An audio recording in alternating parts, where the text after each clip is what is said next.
नमस्कार, स्वागत है एक बार फिर आपका personal finance bulletin money time में। मैं हूं आपके साथ रोहित कौशिक। यहां मैं आपको बताऊंगा आपकी जेब और जिंदगी पर असर डालने वाली पर्सनल फाइनेंस, बिजनेस और पॉलिसी से जुड़ी जरूरी खबरें। तो चलिए शुरू करते हैं आज के खबर के सफर को। पहली खबर जुड़ी है एमसीएक्स और सेबी से। दरअसल एमसीएक्स पर सेबी ने भारी भरकम जुर्माना लगा दिया है। एमसीएक्स को सेबी के द्वारा 45 दिन की मोहलत दी गई है, जिसके अंदर उसे जुर्माने की 25 लाख रुपए की राशि का भुगतान करना होगा। एमसीएक्स पर यह जुर्माना 63 मून्स टेक्नोलॉजीज को किए गए भुगतान के कारण लगाया गया है। दरअसल सितंबर से दिसंबर 2020 के बीच एमसीएक्स ने प्रेस रिलीज के जरिए 63 मून्स टेक्नोलॉजीज के साथ ट्रेडिंग और क्लियरिंग प्लेटफॉर्म के लिए सर्विसेज विस्तार की जानकारी दी थी। इस दौरान काफी भारी भरकम पेमेंट किया गया था। सेबी द्वारा जानकारी के अनुसार अक्टूबर से दिसंबर 2020 के बीच 60 करोड़ रुपए और जनवरी से लेकर जून 2023 तक प्रत्येक तिमाही के लिए 81 करोड़ रुपए का भुगतान किया गया और इस भुगतान की डिटेल्स एमसीएक्स द्वारा सार्वजनिक नहीं की गई और सेबी के अनुसार ये listing obligation and disclosure requirement के नियमों का उल्लंघन है। बढ़ते हैं अगली खबर की ओर। नेस्ले इंडिया और एलआईसी ने मंगलवार को एफएमसीजी स्टॉक नेस्ले इंडिया में मामूली गिरावट देखने को मिल रही है। वहीं सोमवार को इसमें 2% की तेजी भी देखी गई।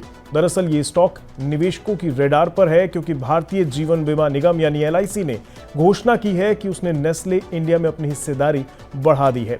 एलआईसी के पास अब कंपनी की 5% से ज्यादा की हिस्सेदारी है। शेयर मार्केट रेगुलेटर सेबी को सौंपी गई रिपोर्ट्स में एलआईसी ने कहा है कि उसने 23 मई 2025 को नेस्ले इंडिया के 1,49,000 शेयर खरीद लिए हैं, वो भी सीधे बाजार से। इस खरीदारी के साथ एलआईसी के पास अब नेस्ले इंडिया के कुल 4,82,24,710 शेयर हैं। इसका मतलब है कि एलआईसी के पास अब कंपनी की 5.001% हिस्सा है, जो 5% के निशान से थोड़ा ज्यादा है। ये एक ऐसा महत्वपूर्ण स्तर है जिसे पार करने पर कंपनियों को रिपोर्ट करना जरूरी हो जाता है। चलते हैं अगली खबर की ओर।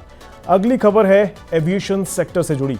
इंटर ग्लोबल एविएशन के प्रमोटर राकेश गंगवाल और उनके पारिवारिक ट्रस्ट ने मंगलवार को इंडिगो को 5.7% हिस्सेदारी ब्लॉक डील के जरिए करीब 11,385 करोड़ रुपए में बेच दी है।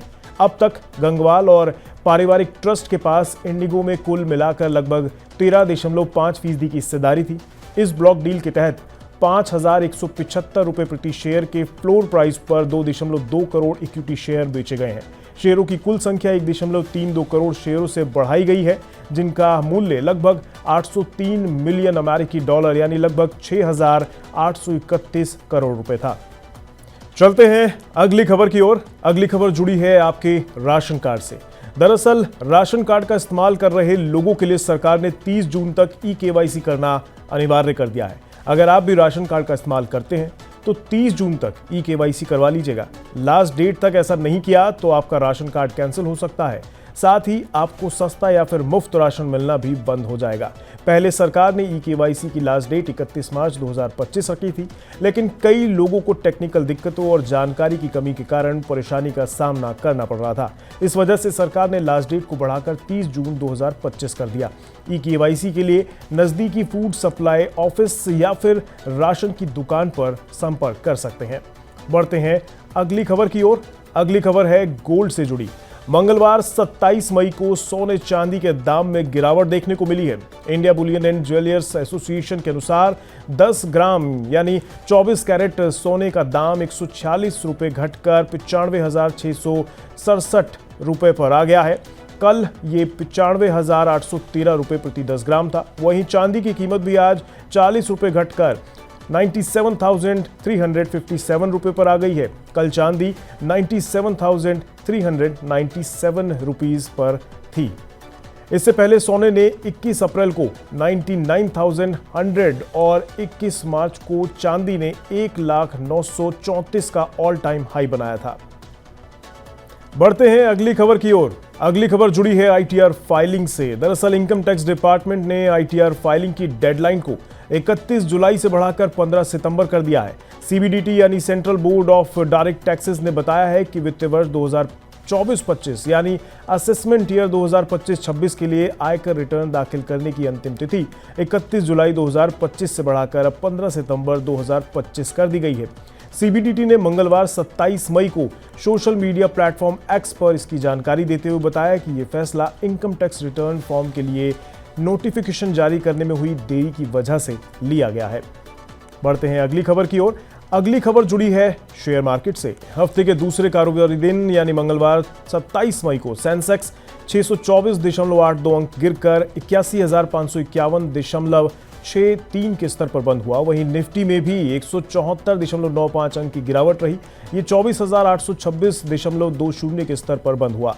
सेंसेक्स के 30 शेयरों में से 6 में तेजी और 26 में गिरावट देखने को मिली।